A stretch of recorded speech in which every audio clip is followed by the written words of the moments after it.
If I haven't stated it before, it's worth stating it now or again. Argyria is a first-degree burn. What happens is a silver salt is the fault. Now, all silver salts are unstable. Silver sulfate is the most stable, but even that's unstable. And what happens is the silver comes out of its ionic form, out of solution, and it forms particles, and the particles get larger and aggregate. Now, that wouldn't be so bad. But what's the consequence of silver coming out of the ionic state? The acid component of the salt is left behind without being buffered. So it wouldn't be so bad if people took like tons of sodium bicarbonate, but that won't prevent what's happening. Your body would have to be saturated with baking soda ahead of time. It would have to be highly alkaline. And whose body is? Usually we're acidic, especially in the West. So we're the last people who should be playing with silver salts such as chloride, sulfate, nitrate. So what happens is the chloride or the sulfate or the nitrate is left all alone to burn the flesh. And it does. It burns the flesh, creates a first-degree burn, and then, lo and behold, the silver particles sitting there that are no longer ions embed themselves in the burned tissue. Now you've got Argyria. It's incurable. Why? I can see why. The burned tissue's on the inside, and the whole point of the silver was to stimulate regeneration, and you've got the opposite. You've got dead flesh embedded with silver particles. Now the solution and the prevention are both the same. Voltage. No amperage, but voltage.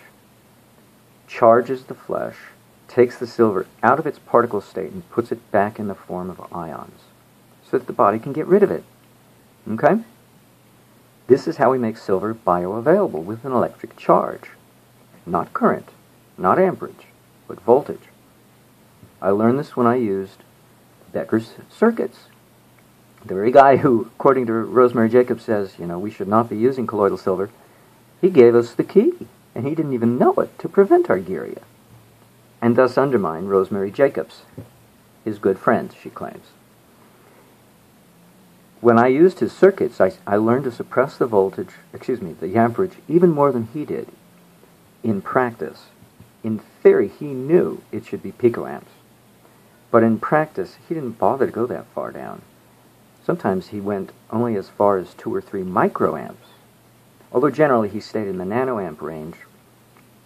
But he never went to the picoamp in practice. Well, this is what I learned to do, and it makes all the difference. And then I could raise the voltage higher than what he said. 10 times more than what my body produces. Okay, I took readings on my body, so I know how much amperage I produce and how much voltage I produce. And so I was suppressing the amperage way, way down. And then I could get away with having voltage 10 times higher than my body's voltage, somewhere around in the vicinity of a AA battery, between 1 and 1.5 volts. A little under 1.5, or around, let's say 1.5 volts. That's a lot.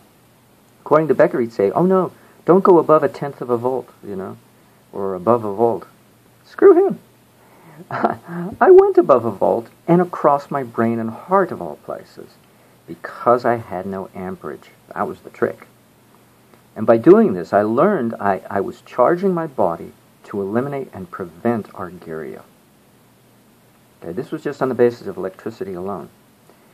Now hydrogen peroxide comes along, and the knowledge of what the white blood cells do. They create electrical hand grenades that go off. They're chemicals that go off and release a charged event in the vicinity of the pathogen they're trying to weaken before they gobble it up. And they also produce hydrogen peroxide. Hey, they're kind of related, don't you think? Yeah, they are. Because an oxidizer or a reducer, redox, chemical redox, an oxidizer or a reducer has an electric charge, just depending on which charge it is, depending on what the chemistry is. Ozone has one charge. Hydrogen peroxide has the opposite. But they're both electrically charged. We're back to voltage again.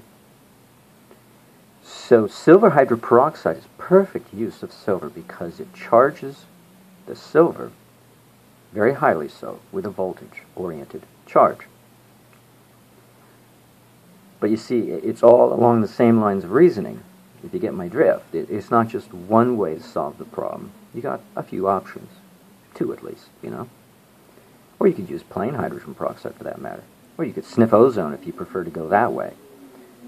But it's the charge that matters and not the amperage, and that can be carried by a charge carrier, such as hydrogen peroxide or silver hydroperoxide.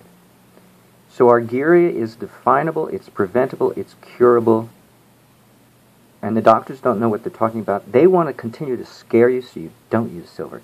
If they wanted to bother, I'm not even I'm not an MD or a doctor or a PhD, and I figured this out. Just by taking Becker seriously and experimenting on my own body for at least a year, over a year now, I figured it out with my bare minimum 101 basic chemistry background. And I don't even have a background in electrical theory. I could never stand the classes. I've been trying to teach myself, and I'm not making a whole lot of headway. I'm just with Ohm's law, and that's it, you know. Forget everything else. I don't want to deal with it. And I figured it out. If the doctors wanted to promote silver, they would have figured it out, and they would have told you. And I'm telling you, that's all it amounts to. It's so simple and so straightforward. There's no need to hype up this thing about Argyria. It's a waste of time to even consider or worry about. But if you got to consider it, there's the scoop. Okay, Rosemary Jacobs, go back to sleep. Don't even listen to me. Or any of you who believe like she does. Don't even bother listening to me. It's a waste of time. But you've got to have a chemical background and an electrical background to figure this thing out. And that's what I had to learn about Stanley Meyer and his dune buggy. You've got to have a background in chemistry and electricity. It's not enough in just one or the other. Okay? So it's similar in what demand it makes upon the individual to try to understand Argyria, or a water-fueled car for that matter. What goes on? Chemistry and electricity both. All you need is a basic understanding of both, and you'll get it in either case, but you got to have it first. Plus an open mind, but you got to have it. And not trust authoritative sources who've got ventured interest capitalists behind them. They're not going to want to figure it out. Come on now. There's money involved here. In big time investments. They don't want to change overnight, retool. Are you kidding? Change society's way of thinking? Oh, it would change so much. Just those 2 things alone. Those 2 things alone, because silver hydroperoxide keeps me healthy. Keeps me from an early grave. And a water-fueled car, or air-fueled, is, technically the more correct, but water-filled in the gas tank, which, those 2 things alone would solve so many problems. And yet all it takes is a basic understanding of chemistry and electricity to understand how Herman Anderson or Stanley Meyer did what they did, and how Becker avoided Argyria. It never came up for him. Gee, you wonder why? Why do we deal with Argyria and he didn't have to deal with it? You have to wonder. Yeah, you should. We should be wondering. Where'd we go wrong? Because we didn't understand the electrical basis behind the chemistry of silver usage. He started in electricity long before he ever got into silver. Long before. So if you don't understand the electricity behind his use of silver, you're wasting your time and you're muddling about. It's no wonder. The people who use cayenne pepper with silver, they're forcing their body to boost its electrical charge, rather than sharing an electrical charge to alleviate the burden placed on the body to come up with it on its own. They're pushing it with cayenne pepper. Push. Of course it's going to create a charge. And that's probably how they get around not understanding what they've done. It works. We won't bother questioning it. Good. But that's how it works. So cayenne pepper is an alternative. And it's all natural, and it's been with us for centuries. This is why India had blue people and black. That's why Krishna means black, but he's depicted as blue. because Argyria is a serious condition. And that was the best they could do back then. They had knowledge of the battery construction and the splitting of water and separating hydrogen from oxygen. And so they came up with silver salts, and that was the best they could do. So they got Argyria. But at least they got the benefit of silver to a limited degree, with a few hazards. Because Argyria is burned flesh. That's what it is.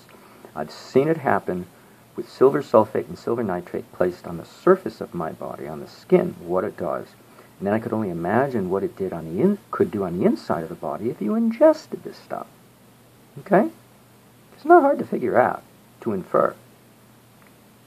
So these kinds of on-the-site experiments upon my body told me everything I needed to know. I just had to analyze the results, you know, as I'm squawking in pain, you know. Arr! What have I done? And what is the significance? You know, Tesla didn't sit idly by when he accidentally, a lineman got electrocuted to death, you know, so, oops, go back to the drawing board here. But it was the beginning of his understanding of radiant energy. That guy paid for it with his life. And Tesla put his brain juices to work and figured it out. Anyway, enough said already.